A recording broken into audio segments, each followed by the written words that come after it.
자, 클래스는 그 객체를 나타내는 틀이라고 했는데, 우리가 프로그램 안에서 보면 그 클래스의 종류를 크게 자바 같은 경우에는 한 4가지로 나눌 수가 있습니다. 그래서 보통 우리가 많이 생각하는 그 객체를 나타내는 클래스라는 것은 어떤 단일 개념을 나타내는 그런 것들이죠. 뭐 그것이 수학적인 개념이 됐든 일상 객체가 됐든 뭐 강아지, 뭐 컴퓨터, 사람, 교수 등등 이런 것들이죠. 그래서 이런 것들이 되겠고, 그 다음에는 라이브러리 같은 데서 이제 많이 쓰는 건데 어떤 작업을 해주는 클래스예요. 근데 이 작업을 하는 것을 객체 지향으로 모델링한 이유는 상태를 기억하고 있어야 돼요. 이전에 뭘 했는지 기억하고 있어야 되는 애들은 이렇게 라이브러리화 만들 때 객체로 모델링하게 됩니다. 그래서 여기 보면 스캐너, 스트링 토커나이저, 뭐 랜덤 같은 것이 있는데, 스캐너 같은 경우에는 버퍼 입력을 처리하기 때문에 뭐 파일로부터 데이터를 읽어드린다. 그럼 뭘 기억하고 있어야 돼요? 파일부터 데이터를 읽어드릴 때 어디까지 읽었는지 기억하고 있어야 되죠. 다음에 뭐 달랐고 할 때 그 다음부터 주게 되죠, 보통. 그래서 next int 이런 식으로 하죠. 그게 뭐 콘솔에서 받을 때나 마찬가지예요. 그러니까 위치를 기억하고 있어야 돼요. 그래서 그런 것들은 이렇게 객체로 모델링하게 됩니다. 그래서 어떤 우리가 작업을 해야 되는데 이 작업이 예전에 뭘 했는지 또는 어떤 상태에 따라서 달라져야 되면은 이제 객체 지향을 모델링해서 만들면 우리가 편리하게 그걸 만들어서 쓸 수가 있어요. 그 다음에는 자바 같은 언어는 객체 지향 언어로 객체 지향이 아닌 요소가 없어요. 아닌 요소가 없어. 말이 좀 이상한데 어쨌든 객체 지향이 우리가 아까 얘기했듯이 어떤 프로그램을 만들 때 이 프로그램에 있는 모든 요소를 객체 지향으로 모델링하진 않아요. 왜? 다 모델링할 수도 없고 모델링할 필요가 없는 것들이 있는 거예요. 그런 것들은 C나 C++에는 어떻게 하면 돼요? 그냥 함수로 정의하면 돼요. 함수로. 그래서 쓰면 되는데 자바에서는 함수만 딸랑 존재하게끔 구조가 안 돼 있죠. 그래서 관련 있는 함수들만 모아서 클래스를 하나 정의해요. 얘는 객체를 생성하는 애가 아니야. 그런 애들을 유틸리티 클래스라고 하죠, 보통.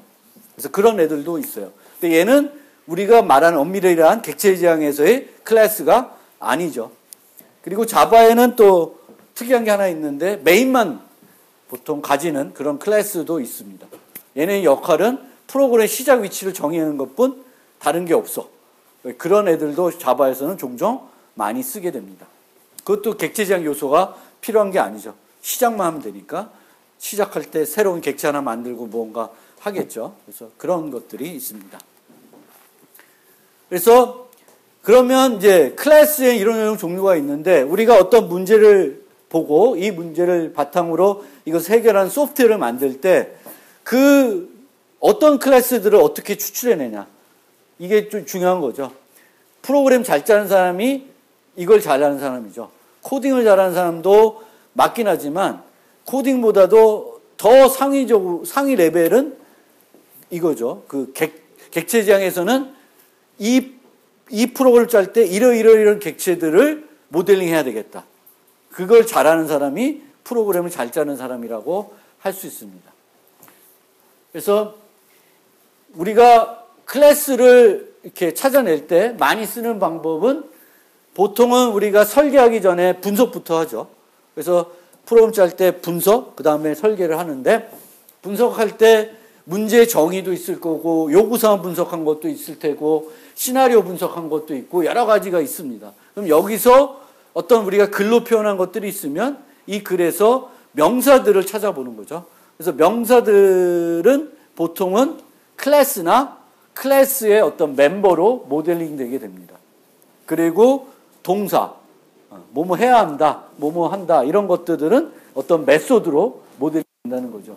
그래서 명사와 동사를 찾아서 클래스를 우리가 모델링하는 클래스들이 뭐가 있는지 이런 것들을 이제 살펴보게 됩니다. 근데 이렇게 클래스를 만들 때 소프트웨어 공학에서 늘 주장하는 거고 프로그래머에서 늘 주장하는 거지만 어떤 기본 단위가 있어요. 프로그래머하는 기본 단위. 그게 이제 모듈이 될 수도 있고 모듈이라고 얘기할 수도 있는데 C에서는 함수가 되겠고 객체 지향에서는 클래스가 되겠죠. 그러면 이런 클래스들은 높은 응집성과 낮은 결합성을 가져야 된다고 합니다. 그래서 높은 응집성이라는 것은 이 한 모듈은 특정한 하나의 일만 해야 된다. 함수가 있으면 하나의 일만 하는 거야 된다는 거죠. 여러 가지 일을 한 함수에서 하면 안 된다. 왜냐하면 수정할 일이 많아지거든요. 그러다 보면 잘못 수정하게 되고 그러는 거죠. 그래서 클래스도 마찬가지로 특정한 하나의 책임만 하게끔 만들어야지 좋다라는 거예요. 그 다음에는 결합성은 이 클래스가 독립적으로 존재하진 않아요, 보통. 그러니까 클래스가 독립적이다보다는 물론 그렇죠. 클래스와 클래스 간의 관계도 있고 객체와 객체 간의 관계가 있는데 어쨌든 간에 하나의 객체가 홀로만 놀지 않고 또 다른 객체들, 다른 종류의 객체들과 이제 상호작용을 하게 되는데 이 관계들, 연결되는 관계들이 얼마나 복잡하느냐, 얼마나 서로 영향을 주느냐, 이 영향을 주는 것이 적으면 적을수록 좋다는 거예요. 한 객체가 5개의 객체에 영향을 받는 것보다는 3개의 객체에 영향받는 게 좋다는 거예요. 그럼 내가 프로그램 만들어 봤더니 이 객체는 7, 8개의 객체에 영향을 받아. 그럼 뭔가 우리가 모델링을 지금 잘못하고 있는 거예요. 중간에 뭘 하나, 요 중간 걸 하나 만들 수도 있는 거죠. 그래서 그런 식으로 모델링 할 수가 있는 거죠. 그래서 이런 두 가지 개념이 있고. 그러면 클래스와 클래스들 간의 관계, 그 다음에 객체와 객체의 관계를 한번 간단히 살펴봅시다. 클래스 수준의 관계는 크게 두 종류가 있습니다. 상속과 구체화. 근데 C++에는 인터페이스라는 개념이 없어서 이 구체화는 잘 안 나타나요. C++에는. 물론 다중상속이라는 개념이 있긴 있지만 잘 안 나타납니다. 하지만 자바에 보면 상속이라는 거하고 인터페이스를 임플리멘트하는 거하고 전혀 개념이 다르기 때문에 이제 두 종류로 나타나게 됩니다. 그래서 상속은 기존 클래스를 이용해서 새 클래스를 이제 특수화시키는 거죠. 어떤 게 있으면 이걸 특수화. 물론 특수화된 걸 여러 개 모아서 일반화하는 경우도 있는데 보통은 거꾸로 모델링을 많이 하죠. 일반화된 걸 만들고 그 다음에 얘들 특수화해서 여러 종류를 만드는 그런 형태로 모델링을 하게 됩니다. 그래서 이 상속은 코드를 재사용하게 해줍니다. 쉐어할 수 있도록 해주는 거고 또 추상화를 통해서 우리가 하나의 리모컨을 가지고 다양한 종류의 애들을 처리할 수 있게 해줘요. 그것은 유지보수와 확장에 용이하게 해줍니다. 구체화는 이것도 여러 종류의 서로 다른 종류의 객체를 묶어주는 역할을 해줘요. 하나의 공통된 인터페이스 구현한 애들이다라고 해서 묶어주는 역할을 해줍니다. 인터페이스도 하나의 리모컨으로 우리가 볼 수도 있거든요. 그래서 요 인터페이스를 구현한 모든 애들은 어떤 A라는 리모컨을 가지고 처리할 수가 있습니다. 뭐 comparable 그러면 비교 가능한 애들은 다 그 밑에 모일 수가 있는 거죠. 그래서 하나의 리모컨을 가지고 그 많은 애들을 처리할 수가 있습니다. 그게 목적이죠. 구체화는. 즉 상속은 코드 재사용하고 하나의 리모컨 가지고 여러 개를 처리할 수 있도록 해준 장점이 있고 구체화는 코드의 어떤 재사용은 없어요. 코드의 중복을 줄이거나 재사용해주는 요건은 없는데 하나의 리모컨을 가지고 다양한 종류의 애들을 처리할 수 있도록 해주게 된다. 그것이 어떤 장점을 가져오는지는 아까도 좀 설명을 드렸습니다. 그 리모컨이 어떤 함수의 그 입력 파라미터라고 생각하시면 돼요. 그러면 컴페어블한 인터페이스 가지고 있으면 여기에는 많은 종류의 애들을 우리가 넣어서 처리할 수가 있겠죠. 한 가지에만 처리하는 것이 아니라. 그래서 그런 식으로 뭐 강아지를 입력받으면 만약 시추를 입력받으면 시추밖에는 그 함수에선 처리 못하죠. 근데 대신 강아지를 입력받게 하면 다양한 종류의 강아지를 그 함수에서 다 처리할 수 있게 되는 겁니다. 그런 이점을 구체화를 통해서도 이제 해주는 거죠. 그 다음에 객체들 간의 관계는 다양한 관계로 또 이제 객체들, 생성된 객체들의 관계예요. 클래스 간의 관계가 아니라.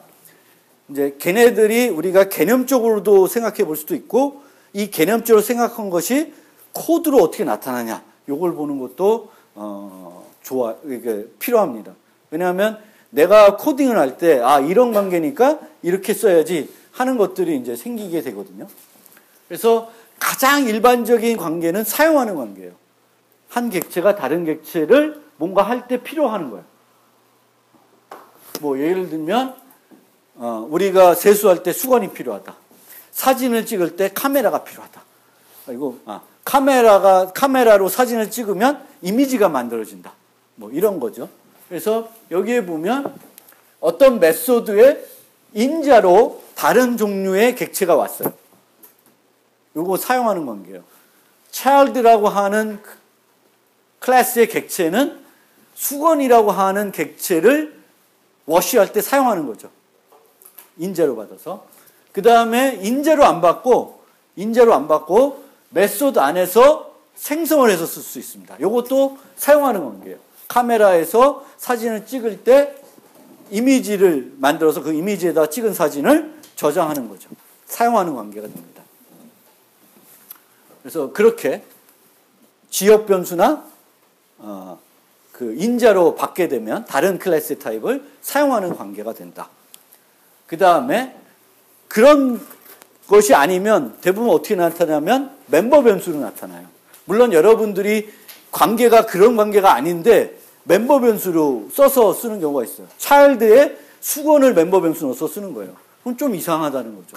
이제 그런 개념들을 여러분들이 논리적으로도 좀 고민해 볼 필요는 있어요. 그래서 이제 멤버 변수로 가지고 있는 경우인데 이 멤버 변수를 가지고 있는 경우는 크게 세 가지로 얘기됩니다. 연관, 집합, 복합. 머리 아픈데 뭐 복잡하게 생각할 건 없어요. 어떤 연관성이 있는 거죠. 사용한다기보다는 연관성이 있는 것이고 얘는 어떤 큰 거의 부분 집합이거나 큰 어떤 제품의 부품 뭐 이런 개념으로 보시면 돼요.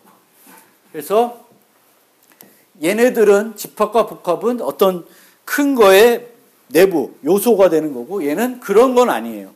뭐 개인과 구독 잡지 뭐 이런 학생과 지도교수 지도교수와 학생 뭐 학생이 지도교수의 어떤 몸의 일부는 아니죠. 그런 거예요. 그게 연관관계.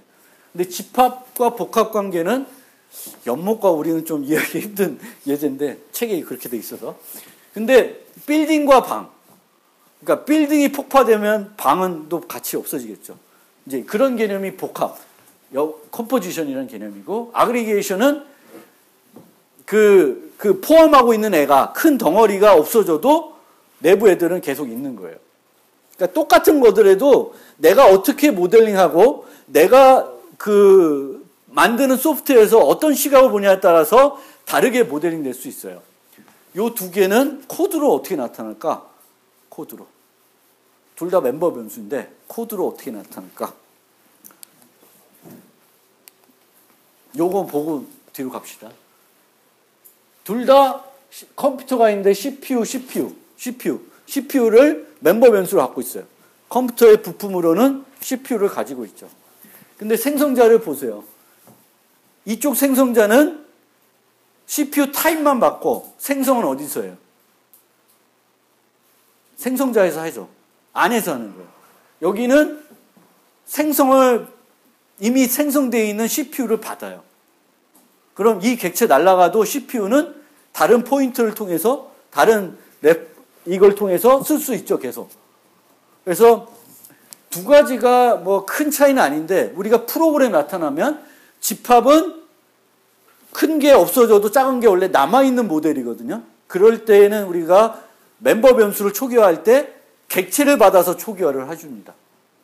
복합은 객체를 받아서 초기화하는 것이 아니라 그 내부에서 생성함으로써 전체가 없어지면 내부에도 자동적으로 없어지게끔 만드는 거예요. 이게 모델링한 것과 내가 눈으로 보는 것과 실제 코드하고 그 모델링한 게 논리적으로 맞게 되는 거죠. 물론 이렇게 짜냐 저렇게 짜냐 결과는 똑같을 수 있어요. 별 차이 없을 수 있어요.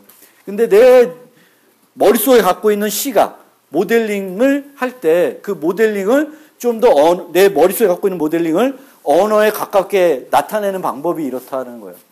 그래서 알고 계시면 별로 이거를 내가 이렇게 안 하려고 해도 그냥 이렇게 할 수 있을 것 같아요. 어떤 뭐 만들 때 지금 나는 복합을 모델링하고 있다. 아니 나는 복합은 아니다. 그러면 어떤 식으로 하는 것이 좋은지 바람직한 건지를 여러분들이 생각해낼 수가 있고요. 이 연관관계는 관계들이 매우 복잡할 수가 있어요. 관계 자체가. 그래서 이런 관계가 복잡하면 관계만을 설명하는 별도의 클래스를 만들 수가 있습니다. 아마 데이터베이스 같은 시간에 저런 걸 봤을 수도 있어요. 뭐 테이블이 또 있으면 이 두 개를 엮어서 설명하는 테이블을 따로 만드는 그런 것처럼 객체 지향에서도 우리가 모델링할 때 두 객체가 있는데 학생하고 수강하는 과목이 있는데 이 관계가 되게 복잡하다는 거죠. 내가 올해 수강할 수도 있고 작년에 수강했을 수도 있고 뭐 되게 복잡해요. 그랬을 때 또 학생 과목 입장에서는 얘가 지금 수강했는지 옛날 수강했는지 구분해야 되니까 그게 복잡해지면 별도의 연관을 설명하는 클래스를 우리가 둘 수 있다라는 것이고요. 보통 내부적으로 이걸 구현할 때는 이런 식으로 구현이 돼요. 얘가 하나 있어서 얘도 그레이드를 멤버 변수로 가지고 있고 얘도 그레이드를 멤버 변수로 가지고 있어요. 그리고 저 그레이드 안에는 뭐 student, 코र्스 정보가 다 들어있는 거죠. 그래서 연관관계를 우리가 좀 복잡한 연관관계는 그 연관관계를 나타내는 별도의 클래스를 만들어서 우리가 모델링하는 경우도 종종 있다라는 걸 좀 기억해 두시면 또 모델링할 때 편리하게 활용할 수 있을 것 같아요. 그러면 상속과 인터페이스를 좀 더 비교를 해드릴 텐데 뭐 아까 설명한 것처럼 그 장점으로 보면 상속은 코드 재생을 해줘요. 근데 인터페이스는 코드 재생을 못하게 해줍니다. 할 수 없어요. 뭐 물론 자바 8부터는 무슨 디폴트 메소드 어쩌고 새롭게 바뀌었지만 원론적으로 우리가 그거를 보면 그 인터페이스는 코드 재생이 안 되는 거예요. 근데 둘 다 동일하게 abstract type이라는 걸 만들어서 즉 상위 레벨의 리모컨을 우리가 확보해가지고 그것 가지고 프로그램 할 수 있게 해준다. 그게 장점이라는 둘 다 공통된 장점입니다. 그래서 상속은 관련 있는 애들을 묶어주는 거예요. 관련 있는 애들은 기본적으로 코드 쉐어가 필요한 애들이에요. 그런데 얘네들은 관련이 없는 애들도 묶어줄 수 있다는 개념이에요. 관련이 없는 애들은 똑같은 이름의 fly라고 하는 메소드를 가지고 있지만 둘 다 날 수 있지만 그 나는 메커니즘은 워낙 다르다는 거예요. 그래서 코드 쉐어가 불필요한 애들이에요. 단지 우리가 그 둘을 똑같이 하나 리모컨을 모델링했을 때 내가 사용하는 프로그램에서는 편리하다는 거예요. 여러분들이 사용하는 프로그램에서 비행기가 있고 곤충이 있는데 이걸 무조건 플라이볼로 묶어야 되냐? 아니죠. 여러분들이 하는 일이 뭐냐에 따라서 필요할 수도 있고 필요 없을 수도 있어요. 이 모든 것은 내가 필요해야 돼. 그걸 함으로써 뭔가 이득이 있어야 되는 거죠. 이 상속도 무조건 보니까 강아지 보더니 이거 상속해야지 이런 건 아니에요. 내가 하는 일이 뭐고 내 프로그램에서 상속으로 모델링했을 때 더 코드가 좋아지고 유지보수가 좋아진다라는 확신을 갖고 있어야지 그렇게 모델링이 되는 거예요. 아무 때나 무조건 상속해야지. 난 객체지향 잘해. 무조건 상속해. 그건 아니에요. 무조건 상속한다고 잘하는 게 아니에요. 필요할 때 해야 되는 거예요. 얘도 마찬가지예요. 그래서 인터페이스는 논리적으로 연관이 없는 애들을 묶어서 하나의 리모컨, 추상 타입 가지고 처리할 수 있도록 해준다. 그거의 장점이 뭐냐? 그렇게 생각하시면 됩니다. 그리고 자바 8부터는 이제 아까 잠깐 얘기했는데 인터페이스에 그 코드를 정의할 수 있도록 해주고 있어요. 근데 이 코드를 정의한다고 해가지고 코드 공유가 실제적으로 되는 건 아닙니다. 왜냐하면 우리가 추상 클래스나 아니면 클래스를 만들 때 클래스에는 뭐가 있어요? 상태가 있고 그 상태를 처리한 메소드가 있는 거죠. 즉 메소드가 상태를 가지고 뭔가 프로그램할 수가 있어요. 근데 인터페이스라고 하는 것은 공통된 상태를 가지고 있는 건 아니에요. 그렇죠? 이 두 개를 엮을 때 이 두 개가 공통적으로 가진 어떤 상태를 얘가 모델링하는 게 아니란 말이에요. 얘는 뭘 모델링해? 둘 다 비슷한 행위를 한다는 것만 모델링하는 거지 어떤 비슷한 상태를 가지고 있다는 것을 여기다가 정의하려고 하는 게 아니라는 거예요. 그래서 그게 안 된다는 거예요. 그러면 상태가 없는 상태에서는 코드 공유라는 게 별로 의미가 없죠. 밑에 올 게 뭔지 모르기 때문에 프로그램 해놓을 수 있는 게 없다는 거예요. 밑에 곤충이 올지, 뭐, 비행기가 올지, 로봇가 올지, 뭐가 올지 모르는데 어떤 쉐어된 코드를 만들기가 어려운 거죠. 그래서, 그런 한계가 있다. 이게 가능하더라고요.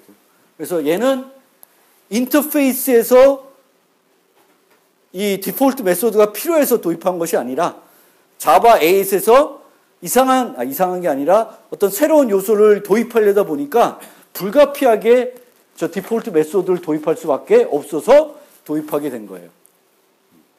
그래서 그 스트림, 뭐 람다 이런 것을 도입하다 보니까 그것을 기존 라이브러리가 다 망가져야 돼. 새로 만들어야 돼서 그것을 새롭게 고치지 않고 하려다 보니까 이게 도입된 거지 객체 지향에서 필요해서 도입된 것이 아니다. 이렇게 좀 이해를 해주시고요. 그래서 범용 프로그램과 다양성 때문에 인터페이스를 쓰는 거다. 그래서 이런 개념을 늘 생각해 보세요. 그러니까 어떤 함수가 있고 이 함수가 어떤 상위 타입의 리모컨을 받는 거예요. 그럼 여기에는 다양한 애들이 올 수 있고 이 함수는 어떤 애들이 오든지 간에 수정할 필요가 없는 거죠. 저러면서 코드 쉐어가 되는 거 아니야. 그러니까 아까 얘기한 것처럼 클래스는 정의할 때 코드 쉐어를 할 수 있죠. 그리고 정의하고 난 다음에 사용할 때도 코드 쉐어를 할 수 있어요. 왜? 함수를 하나 만들어서 이 강화 저 강화까지 다 처리할 수 있죠. 인터페이스는 정의할 때는 코드 쉐어가 안 되지만 정의하고 나서 사용할 때는 비행기랑 곤충을 같은 코드에서 처리할 수 있으니까 그런 면에서는 또 코드 쉐어가 되는 거죠. 그래서 그렇게 좀 이해해 주시면 되겠고 또 플러그 앤 플레이 이름을 고정시켜서 좀 더 규칙화된 어떤 프로그래밍을 또 편리하게 할 수 있어요. 이름을 고정시켜서.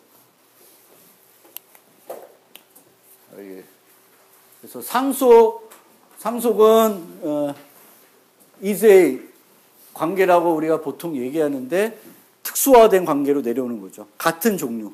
is a. 시추 is a dog. 시추도 강아지죠.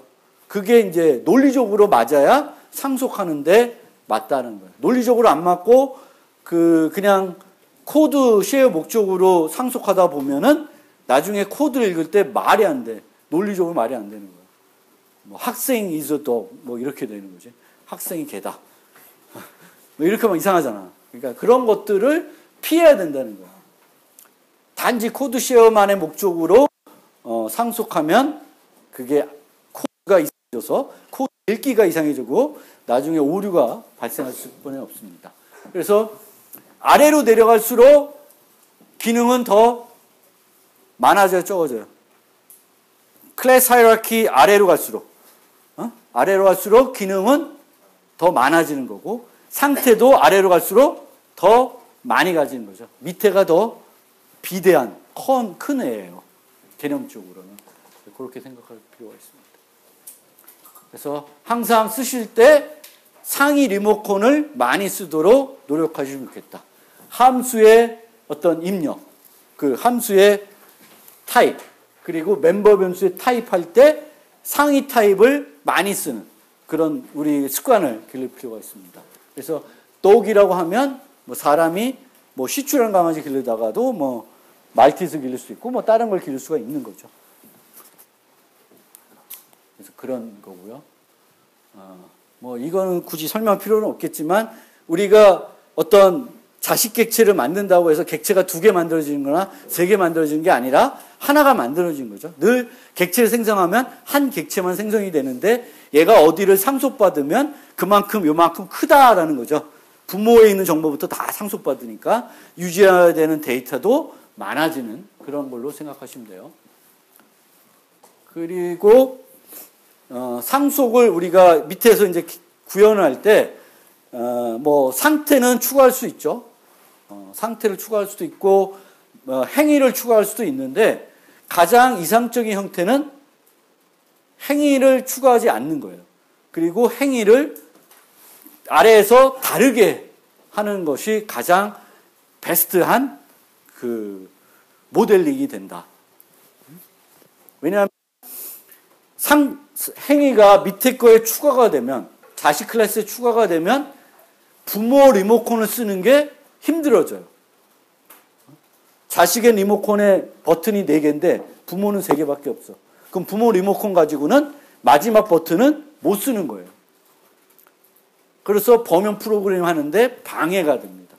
그러니까 우리가 상속을 모델링할 때 가장 이상적인 형태는 아래 그 자식 클래스들이 행위의 개수는 똑같은데 그 행위들이 하는 그 내용이 달라지는 거. 그럴 때가 가장 베스트, 좋다라고 생각하시면 돼요. 그래서 보고 보면 재정의야. 요게 가장 좋은 거죠. 재정의한다는 게. 재정의한다는 게 그 양 타입이 서로 좀 다르게 한다는 거죠. 그게 다양성이 되겠고요. 다양성.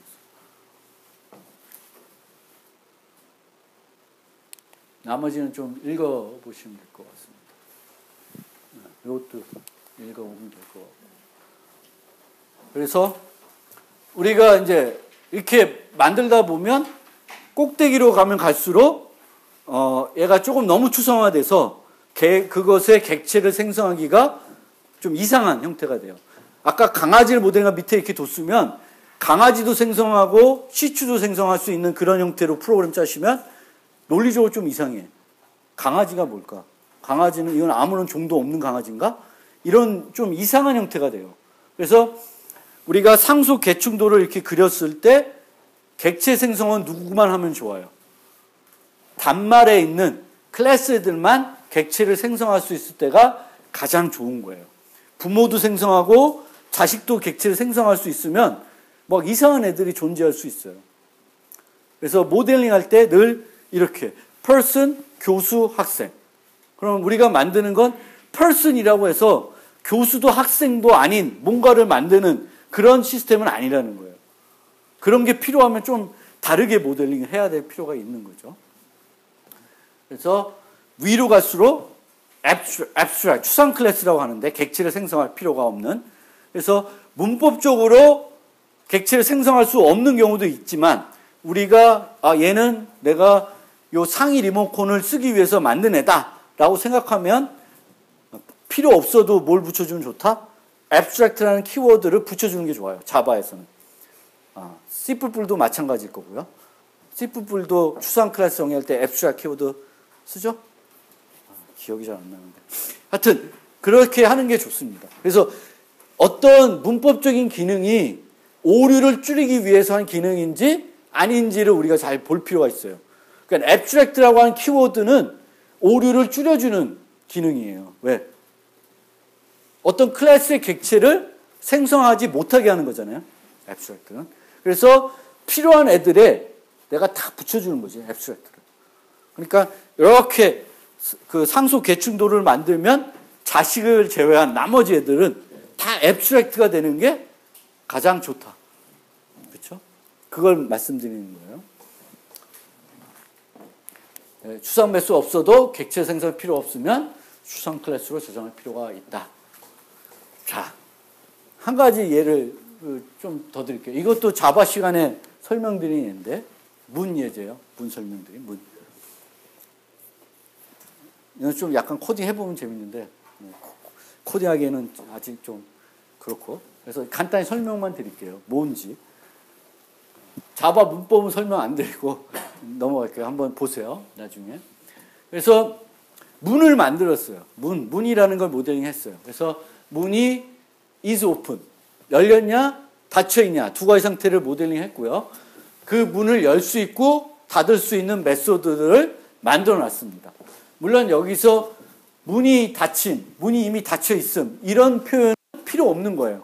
필요 없는 건데 우리가 프로그램하면서 조금 디버깅하기 쉽게 하기 위해서 넣어놓은 거예요. 실제적으로는 요 코드만 있으면 되는 거예요. 그렇죠? 그래서 모델링 했어요. 그랬더니 뭐 별로 문제 없이 잘 썼는데 이렇게 만들다가 갑자기 요구사항이 늘어났어요. 항상 요구사항은 변할 수 있어요. 우리가 프로그램 짜다 보면. 어떤 요구사항이니까 문이 열리고 닫히는 것뿐만 아니라 잠글 수 있고 잠글 수 있으면은 그 잠금을 풀 수 있어요. 그거를 추가적으로 모델링 해라 라고 하는 거예요. 근데 이 사람이 나는 객체 지향을 한 10년 한 사람이야. 자, 요거 그냥 상속으로 모델링하면 돼. 잠길 수 있는 문도 문이지. 오케이. 이세이도 성립하네. 이런 개념을 가지고 상속을 해서 만드는 거예요. 그래서 door with lock, extends door 해가지고 여기다가 상태를 하나 추가했어요. 잠겨 있는 상태, 잠겨 있지 않은 상태. 모델링해서 쭉 만들었더니 제대로 안 되죠. 제대로 안 돼요. 왜? 문이 아무 때나 잠글 수 있는 게 아니고 문을 아무 때나 열 수 있는 게 아니에요. 그리고 지금 이렇게 상속을 해놓게 되면 문이라는 애도 객체를 만들고 door with lock, 그러니까 잠금 장치가 있는 문도 객체를 만드는 거예요. 상속 구조에서 문이 부모고 door with lock, 잠금 장치가 있는 문이 자식인데 얘도 객체를 생성하고 문도 생성하는 거예요. 그런데 얘는 얘를 상속받았지만 얘의 문이 잠겨 있는지 안 잠겨 있는지를 밑에서 알아야 되고 수정할 수도 있어야 돼요. 밑에서. 그래서 그냥 만들었더니 제대로 안 되는 거죠.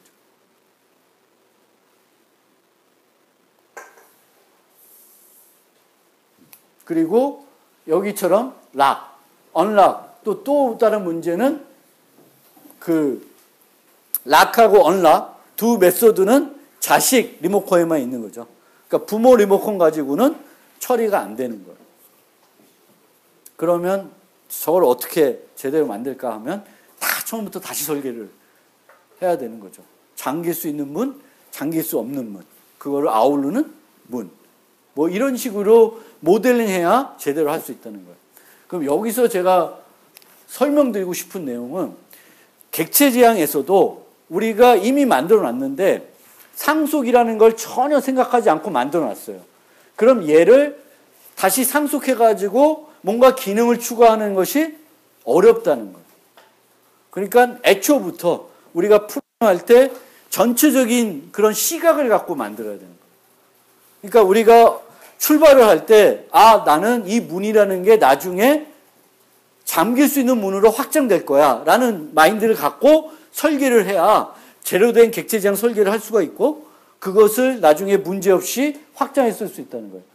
아무런 생각 없이 확장에 대한 고려 없이 뭘 만들어 놨으면 나중에 누가 그걸 가지고 상속하려고 그러면 쉽게 안 된다라는 거예요. 그래서 OOP가 만능은 아니다라는 거죠. 만능은 아니다. 그래서 뭐 더 만들어야 되는데 이런 식으로 실제적으로는 do without lock, do with lock 이런 식으로 만들면은 좀 더 제대로 하나의 리모컨을 갖고 도어도 만들 수도 있고, 그러니까 잠금 장치에 있는 문도 처리할 수 있고 잠금 장치가 없는 문도 처리할 수 있어요. 근데 이렇게 하는 거는 얘를 거의 뜯어 고친 거죠. 자식을 만들려고 부모를 다 뜯어 고친 거예요. 근데 그거는 원래 우리 객체지향에서 원하는 바는 전혀 아니라는 거예요. 그래서 객체지향도 설명드린 것처럼 만능은 아니라는 거죠. 처음부터 생각을 잘 하고 있어야 돼요. 그래서 상속은 여기 한번 읽어보면 클래스 간의 정적인 관계가 맺어지는 거므로 한번 상속 관계가 맺어지면 그냥 픽스가 돼요. 우리가 싫든 좋든 이제 상속을 받은 거예요. 그럼 상속을 받으면 얘는 부모의 정의는 모든 메소드는 상관없이 다 받아요. 기본적으로는 다 물려받죠. 그렇죠? 우리가 물려받기 싫다고 안 물려받는 게 아니라 기본은 다 물려받는 거예요. 그런데 우리가 이렇게 만들다 보면 상속을 받는데 이 중에 일부는 얘는 필요가 없어. 얘는 필요하고. 뭐 이렇게 이제 모델링 되는 경우들이 있어요. 그래서 조성에 특정 기능이 있으면 후소는 그것의 필요 여부 상관없이 상속되는 문제점이 있습니다. 그럼 이런 문제점은 보통 어떻게 하냐면 설계 자체가 잘못되어 있을 수도 있고 설계는 제대로 된 건데 불가피하게 이렇게밖에는 설계가 안 되는 경우가 있어요. 그럼 그런 경우에는 중간 클래스를 추가하거나 빔 메소드나 예외 처리를 통해 해결할 수 있다는 겁니다. 그러니까 빔 메소드는 뭐냐? 여기가 빔 메소드예요. 불러봤자 아무것도 안 해. 불러도 아무것도 안 하는 거는 문제가 없죠. 그래서 빔 메소드는 쓸데없는 것이 아니라 필요할 때 우리가 쓸 수 있어요. 아무것도 안 하게. 아무것도 안 하는 것은 아무 문제가 발생하지 않습니다. 그렇죠? 그래서 간혹 우리가 객체 지향할 때 보면 빔 메소드를 의도적으로 써요. 그거는 넌 해봤자 아무 의미 없으니까 그거를 얘한테 호출해봤자 아무것도 못하게끔 아무런 현상도 아니라게끔 걔네들은 빔 메소드 만들어 놓는 거예요. 또는 중간에 이렇게 클래스를 둬서 얘네들은 이 꼭대기에 있는 리모컨을 쓰는 것이 아니라 요 리모컨을 쓰는 거예요. 요 리모컨을 쓰면 얘는 그 메소드는 호출이 안 되겠죠. 그래서 이렇게 상소관계 형성 후에 상위 클래스 수정되면 이것은 많은 하위 클래스에 영향을 주는 문제점이 있어서 그런 걸 극복하기 위해서 중간 클래스를 두거나 빔 메소드를 둔다. 근데 그렇게 되면 좀 코드가 지저분해질 수가 있어요. 그래서 이 상속은 처음부터 깔끔하게 해줘야지 제일 베스트다. 이렇게 이해해 주시면 될 것 같습니다.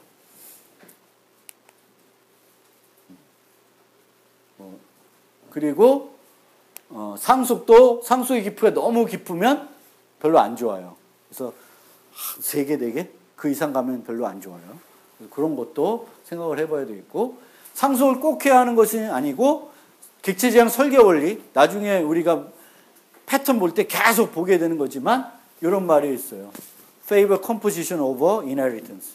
상속 똑같은 건데 상속을 해서 어떤 기능을 만들 수도 있고 그 해수의 관계 멤버로 모델링해서 기능을 구현할 수 있으면 똑같은 거면 오히려 해수의로 모델링하는 것이 더 유연하다. 그런 것이 있습니다. 그래서 그런 것들도 우리가 생각해 볼 필요가 있습니다. 그리고 우리가 상속을 할 때 늘 요 세이프티 측면에서도 고민을 해봐야 돼요. 얘는 A인데 B는 얘를 상속받았죠. 근데 F2는 원래 그 가지고 있는 값을 하나 증가된다고 우리는 알고 있어요. 근데 상속을 받아놨더니 하나 증가되는 것이 아니라 둘 증가되죠. 이게 완전 자식이 오면서 달라진 거죠. 그래서 이런 것들까지 우리가 타입 체킹할 수 있는 건 아니거든요. 그러니까 자식이 완전 부모에 있는 것을 바꾸긴 바꿨는데 너무 개념적으로 바꿔놔가지고 우리가 생각하는 거랑 전혀 다르게 된다는 거죠. 그렇게 만든다고 해서 뭐 문법적인 오류가 나는 건 아니잖아요. 근데 논리적으로는 상당히 불편한 어떤 그런 모습이 될 수 있다라는 거예요. 그래서 그런 걸 한번 우리가 고민해 볼 필요가 있고요. 인터페이스는 문법적으로 이렇습니다. 그래서 이 인터페이스라는 것이 자바에서는 또는 우리가 나중에 이제 설계 패턴 배울 때 상당히 많이 쓰여요. 유용하게 많이 쓰게 됩니다. 그래서 그거를 좀 잘 보실 필요가 있습니다. 그리고 끝으로 자바에서 다른 언어하고 좀 다른 객체지향적으로 아주 좋은 특징들을 한번 생각을 해보면 자바에는 오브젝트 클래스가 존재한다는 거. 그래서 상속 계층도 상에서 그림을 그리면 항상 꼭대기에 오브젝트라는 것이 있다는 거예요. 이게 범용 프로그래밍 할 때 정말 좋은 결과를 초래하고 있습니다. 템플릿 기능도 이것 때문에 되게 효과적으로 구현이 되고요. C++와 달리. 그래서 그게 되게 아주 좋은 특징이고요. 자바에. 또 다른 좋은 특징은 아까도 얘기했듯이 자바에 있는 모든 객체는 동적으로 생성이 된다. 이것도 되게 문법적으로나 여러분들이 쓸 때 편리성을 주게 됩니다. 그리고 C++에는 복사 생성자가 매우 중요한데 자바에서는 복사 생성자는 개념을 쓰지 않고 이제 클론이라는 걸 쓰고 별로 활용도가 많지는 않다. 그것 또한 대단히 좋은 특징이고요. 인터페이스라는 개념이 있어서 객체 지향 모델링을 좀 더 풍부하게 만들어주게 해주게 한다. 그리고 요거는 조금 나쁜 점이라고 볼 수도 있는데 패키지라는 권한이 있고 프로텍트 권한이 이 권한과 좀 연관이 돼 있어서 C++에서의 프로텍트들하고 자바에서 프로텍트라고 좀 의미가 달라질 수 있다라는 거죠. 그래서 그런 게 있고요. 요것도 좋은 점이죠. 열거형 배열 등이 자바에서는 객체로 모델링이 되기 때문에 상당히 저 점도 여러분들이 프로그램할 때 활용도가 높죠. 자바에서는. 그래서 오늘은 이렇게 객체 지향 관련된 얘기를 했고 다음 시간에는 그 소프트웨어 공학 또 UML에 관련된 얘기를 하겠습니다. 그러면 거기까지 하고 나면 본격적으로 우리가 패턴 얘기를 할 수 있을 것 같습니다.